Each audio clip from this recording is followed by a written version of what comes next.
Hello everyone, this is X-Blade, and this is a recent match that I had the other day that I kind of wanted to share with you all, especially for those of you who want to get better with Mercy. I am a Mercy main. I've been a Mercy main since Overwatch came out, really. Hundreds upon hundreds of hours. It may even be in the thousands. I don't want to think about that, but anyway, okay, so we go ahead and start the match here. And as you'll see as we get to the robot, the positioning of the team isn't the greatest. This was also my first game of the day, so I was just warming up, so obviously take that into account for my first couple of deaths here. But as you can see, we're kind of all spread out. McCree is to my left, Sojourn is down there on the right. I go ahead and push up a little bit because I noticed that our Zarya is getting relatively low. I do see here that some of our other heroes are low as well. Once the Zarya goes down, I know to go ahead and peel back. Obviously, our DPS then die, and I want to make sure that I give Kiriko enough room to teleport to me if they need to. So there we go, there's the teleport. And then as you can see, I kind of try to hop back so that we can regroup.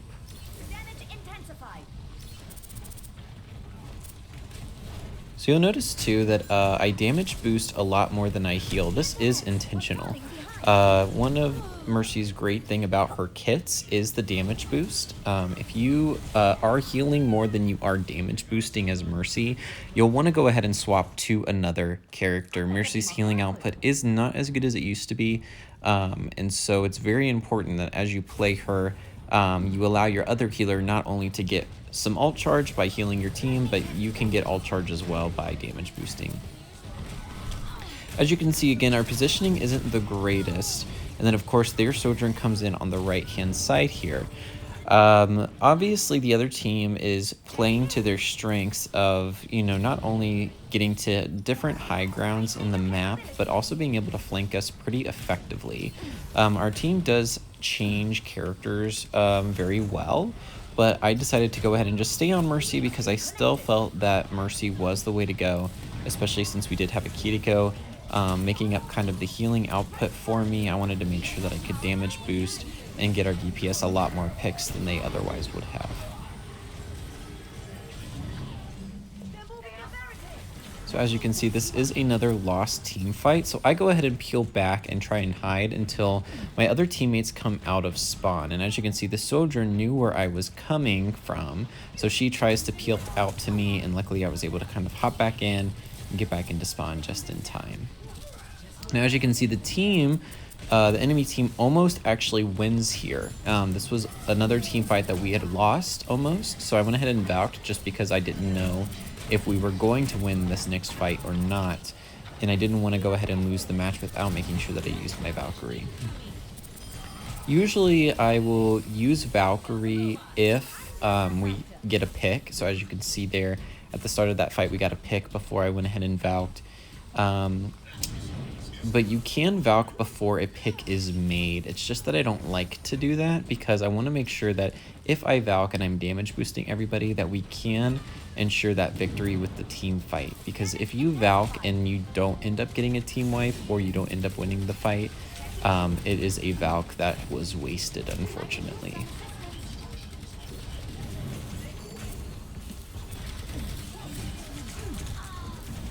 So as you can see with our tank down, I go ahead and try and back up. There's a little cool placement that I did. So with Mercy, of course you can knock yourself off of objects. And as you can see with the way our Kiriko was placed, I bounced myself off of the tree that was in between us. So that way Orisa was not able to focus me.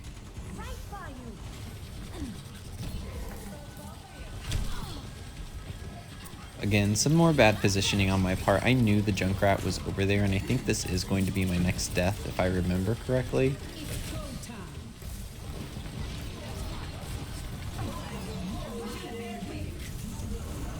But yeah, if Kiriko had not used her cleanse there, I definitely would have been done for.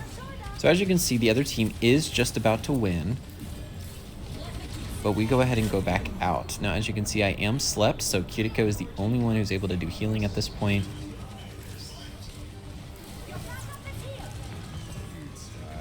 But But it's also a good idea to, I know a lot of people don't like to do this, but make sure that you also take the time to heal your other healer. I know with Overwatch 2 now, healers automatically do health regen, kind of like how Mercy did with Overwatch 1, but you still want to go ahead and try and keep them alive, especially if they are critical. So don't be afraid to also heal your healer back to full health, so that way they can focus on the rest of the team.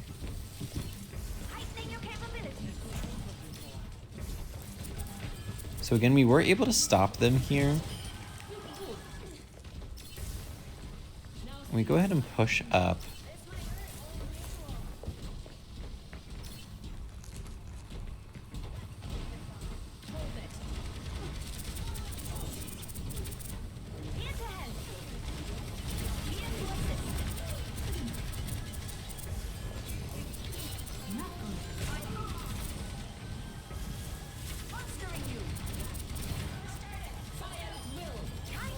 The team's doing pretty well. Getting some nice picks.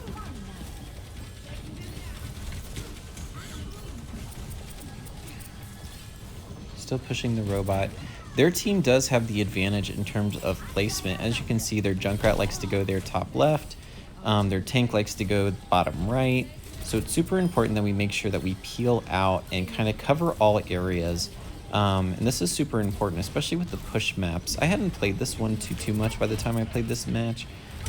So definitely should have studied a bit more. But as you can see, there will be an Ana kind of here up to the right eventually. There will be a lot of their DPS like to go high ground on the left there. That was a bit of a risky res, but I knew that the robot was covering me, so I didn't feel as bad to do it. But as you can see there, especially on the top right hand side, you can't hear voice chat in this. I was the only one making callouts at the time, but I kept telling them to please watch top right, and for whatever reason they just were not. My teammates wouldn't do that until toward the end of the match. So this is honestly why we lost a lot of team fights here coming up.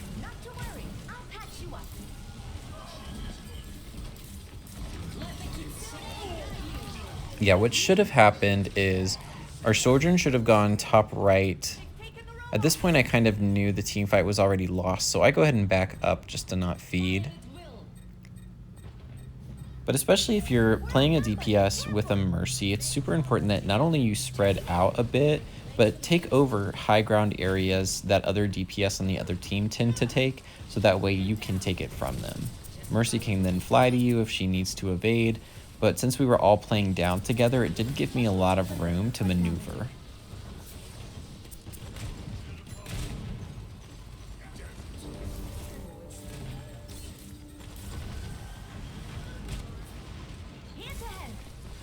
Again, still trying to damage boost our Sojourn.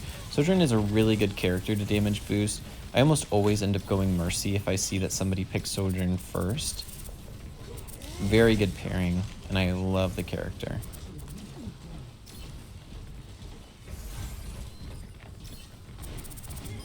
As you can see, I'm still staying back a bit because they have a Winston now, and he can essentially come to me at any time.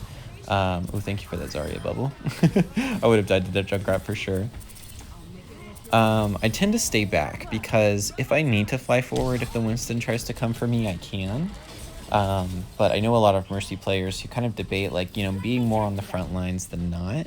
I do tend to play a little bit farther back just for my own safety. Okay, we're pushing again, telling my team again to look out on right side and top right. Eventually our Sojourn does do this. I'm not sure if it's this fight though. I like to use this little pocket area over here to the left because there's that little indent for the doorway. It's a perfect spot for a Mercy to kind of peek out of whenever you need cover. Again, another bit of a risky res there, especially because the Winston was ulting and could have knocked me out of it. But I went ahead and did it anyway just because I was Valking and I felt pretty confident that I could get away after the res. Our Sojourn does try to get up there, but unfortunately just is not able to with the placement of their ability. And I'm trying to peel as much to the wall as I can. Obviously the Soldier still got me, and the Ana of course is doing damage as well. Now as you can see in the last 30 seconds of the fight here, This is actually what ends up costing the enemy team the point, is they end up pushing the robot all the way back toward the middle.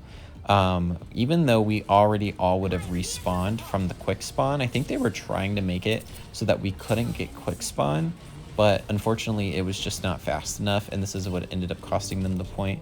I would say in maps like this, especially if you have the advantage, don't ever push back the robot to their side. Unless you need to. Just leave it there. But so I know they pushed it back to us, and I know at this point we can win. Again, we're getting picks. The Reaper pick was new, so you'll see me damage boosting him a lot more than our Sojourn, especially toward the end, because I want him to build his ult a little bit faster. I know that since all of our other characters have been them for much longer, I want to go ahead and prioritize the Reaper, especially once we get back up to where the barrier is. I tell our Sojourn to please go up to the top right. Obviously, it saves me from that ulting Sojourn behind us. Again, this is a great vantage point for Mercy too, especially if the robot is in this general area, because you can go left or down mid.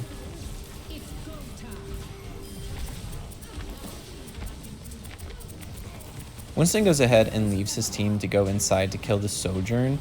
I really think that was a bad idea on his part, because I go into res, and then of course, as you can see, he's trying to bot me out of it yet again. But of course, when I Valk, I go ahead and get out. Again, damage boosting the Reaper at this point, I really need him to go ahead and make sure that he gets his ultimate, because that is what is going to win us the game and getting them off of the point.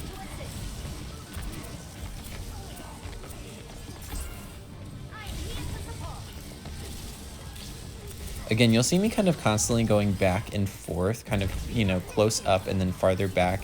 Again, you always kind of constantly want to be moving as Mercy, so that way the enemy team doesn't really know what you're doing. You want them to not be able to predict your movement. Again, I go ahead and res here just because it's overtime.